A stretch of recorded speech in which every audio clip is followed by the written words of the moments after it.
ఎదురుగా కూర్చుంటే పుత్తడి బొమ్మగా నిన్ను దిద్ది దిష్టి తీయనా పిల్లాడల్లి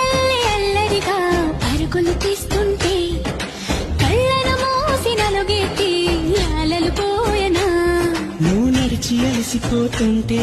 అరచేతుల నిన్ను మోసేను నువ్వు కథలు చెప్పమని అంటే మన కథనే వినిపిస్తాను ఏ చింత లేదంటూ నీ చింతలుంటే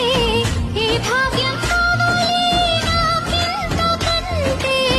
ఈ సరసాని నాలివేణి